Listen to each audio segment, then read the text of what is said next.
Hi అండి. ఈ వీడియోలో నేను హెర్బల్ షాంపూ తయారు చేయడం చూపిస్తున్నాను అండి.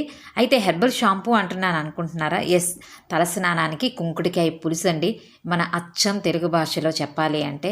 అయితే ఈ కుంకుడికాయ పులుసులో నేనేంటి అంటే ఉసిరికాయలండి పొడి యూజ్ చేయొచ్చు. నా దగ్గర పొడి ప్రస్తుతానికి లేదు, ఎండబెడుతున్నాను. అందుకని కొద్దిగా పచ్చి, కొద్దిగా ఎండుగా ఉన్న ఉసిరికాయలను తీసుకొని అట్లా దంచాను. అండ్ కుంకుడికాయలను కూడా చితక్కొట్టుకున్నాను. అందులో విత్తు వచ్చేస్తే తీసేయండి, లేకుంటే అలా ఉన్నా ప్రాబ్లం లేదు. అలా కొట్టుకున్న కుంకుడికాయ, ఉసిరికాయల్లో కొద్దిగా వాటర్ యాడ్ చేసి వాటిని స్టవ్ మీద పెట్టండి.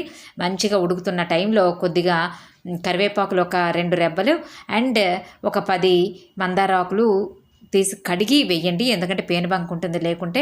నెక్స్ట్ ఒక్క కెరిలిన తర్వాత బంద్ చేసేయండి. చివరిలో అది అంటే మనం మరిగించుకున్న కుంకుడు పులుసు కొద్దిగా చల్లారుతుంది అన్న టైంలో వెల్లుల్లి రెబ్బలు ఒక 5 నుండి 6 దాకా మెత్తగా దంచి అదిగోండి కుంకుడు పులుసులో కలిపి అది చల్లారినాక ఇలా కుంకుడి పులుసుని పిండుకోండి. నీట్గా పిండినాక ఫిల్టర్ చేసుకోండి. అంటే ఫిల్టర్ అంటే స్ట్రైనర్ అక్కర్లేదు, చేతితో చేసుకుంటే సరిపోతుంది.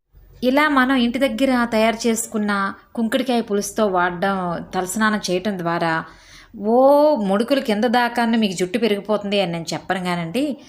మనం బయట కొనే షాంపూల నుండి వచ్చే సైడ్ ఎఫెక్ట్స్ నుంచి తప్పించుకోవడానికి మనకి ఇది ఒక మంచి అవకాశం అని చెప్తున్నాను. ఈ వీడియో మీకు ఇన్ఫర్మేటివ్ అని అనిపిస్తే లైక్ చేయండి, సబ్స్క్రైబ్ చేయండి. Thank you.